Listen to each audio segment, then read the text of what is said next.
Na aula de hoje nós veremos algumas novas tags do HTML, mas sempre com aquele foco de tornar cada vez mais claro que o HTML se refere à estrutura do site, enquanto a apresentação, ou seja, a forma como o site é exibido, está definida no CSS. Observem aqui. Aqui nós temos, nessa terceira linha, um texto em negrito e na quarta linha também. Na terceira linha, nós utilizamos a tag B e na quarta linha a tag strong. Ambas fazem por default com que aquele elemento dentro do texto apareça como negrito. Ou seja, aqui eu coloco B/B e esse texto é em negrito, e aqui no strong esse texto também é em negrito. O strong tem um conteúdo semântico associado. Strong quer dizer forte. Estamos dizendo que aquele texto é um texto mais importante dentro do parágrafo. Já a tag B, se formos preciosistas, nós diríamos que B, bold, que vem de bold, se refere muito mais à apresentação. E no HTML5, nós queremos fugir desse conceito de apresentação. Nós queremos que as tags tenham um conteúdo semântico. Talvez, se o HTML5 tivesse surgido do nada, não existisse a tag B. Só que temos que nos lembrar que nós temos milhares de páginas já existentes na internet quando surge o HTML5, que foram feitos em HTML1, 2, 3, 4, etc. Então, nós precisamos manter a tag B e, de preferência, não estragar as páginas que já tenham sido criadas usando essa tag. Então, a solução do HTML5 para isso é dizer: essa tag B no HTML5 ela não representa o negrito. Não é obrigatório, já que o CSS é que define a apresentação, que aquela página esteja com aquele texto em negrito. Estamos apenas dizendo que é um texto com algum tipo de destaque, sem ser particularmente importante. Enquanto que o strong representa um texto em destaque, que é importante em relação ao restante do texto. A mesma lógica é utilizado no itálico. Itálico, o I é uma questão de apresentação, e o EM, que quer dizer ênfase. Ambos na página aparecem no formato de itálico na apresentação default do HTML, se o CSS não tiver feito nenhuma redefinição em relação a isso. Mas com aquela lógica de que, na verdade, a tag EM é a que está dizendo que há uma ênfase naquele texto, assim como a tag strong está dizendo que aquele texto é mais importante. As tags B e I, no fundo, existem mais por uma questão histórica, mas elas são válidas no HTML5, sempre lembrando que não há um conteúdo semântico importante vinculado a um B ou a um I. Já o strong e em representam alguma questão importante. Existem algumas tags no HTML5 que nós vamos ver isso, que são tags que, pelo nome delas, bold, itálico, etc., parecem se referir muito mais à apresentação. E o HTML5 busca dar um significado àquela tag e deixar claro que não é responsabilidade do HTML5 que aquele texto seja em negrito ou seja itálico, etc., que é o CSS que deve fazer isso. Ao construir uma página nova, hoje, talvez faça mais sentido você usar o strong quando você tem um texto importante, o EM quando você tem um texto que você quer dar uma ênfase, e utilizar o negrito, itálico ou redefinir no CSS como fizer mais sentido para aquela página em si. Mas é importante entender que as tags que, em tese, antigamente não tinham conteúdo semântico associado, continuam existindo no HTML5, até porque, de outro modo, páginas anteriores parariam de funcionar, não mostrariam o resultado como mostravam antes, quando você trabalha no HTML5 com aquelas páginas. Outro elemento que existe mais por questões históricas é a tag BR, que significa uma quebra de linha. Em sites antigos, ela era usada para posicionar os elementos, fazendo novas linhas de forma que determinado elemento fosse descendo na estrutura da página.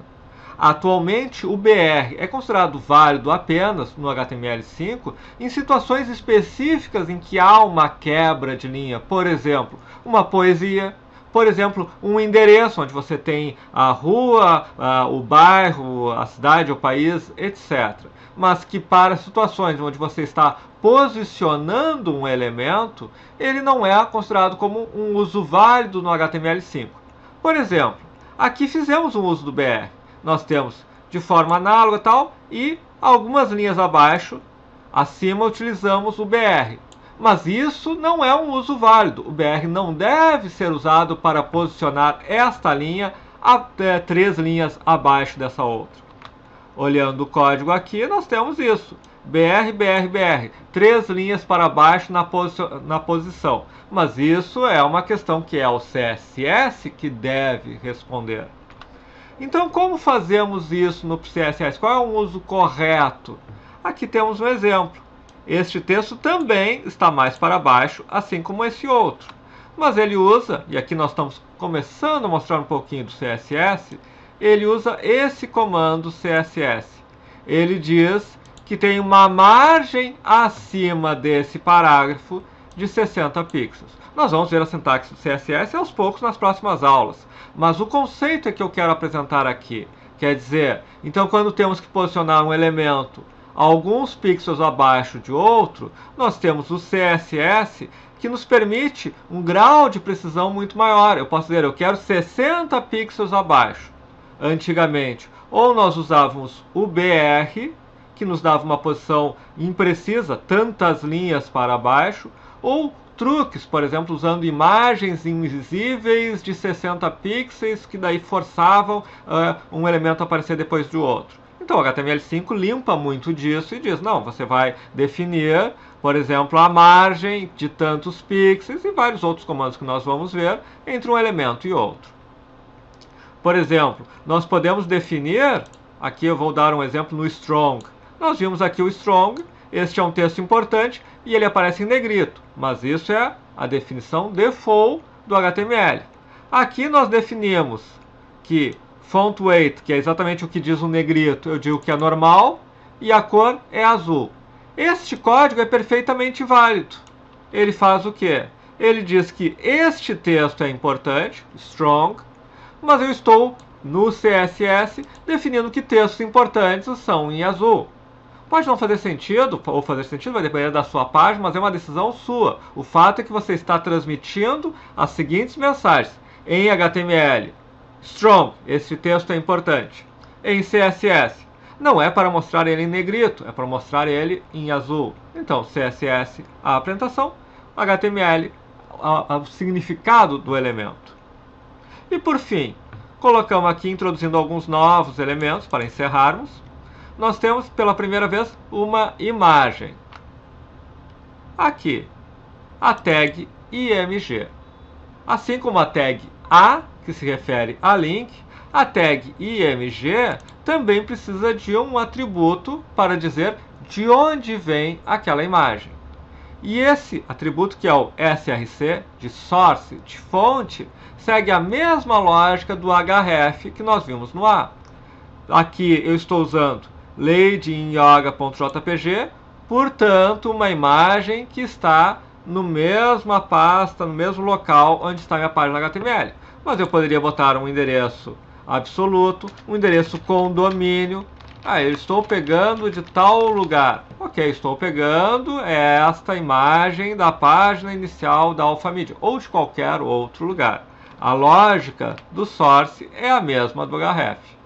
E aqui estou usando também um estilo do CSS, mais um dos elementos de posicionamento que nós veremos em aulas futuras. Se eu remover isso aqui, o que eu tenho é que a imagem vem aqui e depois os elementos seguem na sequência. E finalmente, a última lição da aula de hoje, os UL e LI. O que é isso? Lista não ordenada, unordered list. Uma lista de elementos. Um elemento, o item 1, outro elemento, o item 2, e uma nova lista. E essa lista tem um elemento, o 2.1, um elemento, o 2.2. Termino essa lista e começo um novo item da lista anterior, da lista 1, 2, 3, e termino essa outra lista. Eu consigo criar uma hierarquia de elementos usando o UL. UL barra UL e dentro vários LIs. LI barra LI, LI barra LI, mais um UL barra UL, um LI barra LI. O que eu tenho aqui? Exatamente. Item 1, item 2, item 2.1, item 2.2, item 3. Poderia, inclusive, utilizar também o OL. OL é lista ordenada, enquanto UL é lista não ordenada. Salvando, nós temos item 1, 2 e 3, e aqui item 1 e item 2. Então o que nós fizemos aqui foi mostrar algumas tags do HTML. Não se preocupe se você não decorou todas elas agora, porque elas vão sendo usadas ao longo do curso. Nós vimos as tags B e Strong, que mostram por default em negrito, mas como vimos é o CSS que define a forma de apresentação. O I e EN, que também por default mostram em itálico. O BR, que gera uma nova linha, mas que deve ser usado com parcimônia, que deve ser usado apenas em situações muito específicas. E, na verdade, começamos a ver como nós fazemos hoje em dia no HTML5 o espaçamento, que é usando códigos do CSS, que nós vamos ver em detalhes em aulas seguintes. Vimos a imagem, começamos a trabalhar com a ideia de colocar imagens no site, vimos que usam a tag IMG, e vimos a estrutura de listas, que é o L ou OL, que vai colocando vários itens na forma de LI. Por que nós colocamos todas essas tags aqui? Porque elas são tags muitas vezes usadas numa página que nós vamos começar a trabalhar agora com elas. As tags de listas, de UL, LI, são muito usadas, por exemplo, para criar menus, porque elas permitem definir uma hierarquia e muitas vezes você tem menus com submenus, etc., navegação do site usando uma hierarquia. Então já é conveniente vermos isso porque alguns sites utilizam isso na navegação. E IMG vai ser largamente utilizado no site porque é o principal recurso que nós temos para colocar imagens na nossa página HTML. Então estamos vendo agora, estamos aumentando o nosso arsenal de tags HTML, mas sempre preocupados com o conceito de semântica versus apresentação, porque as tags em si nós vamos pegando aos poucos à medida de que vamos usando uma, duas, três, N vezes cada tag ao longo desse treinamento.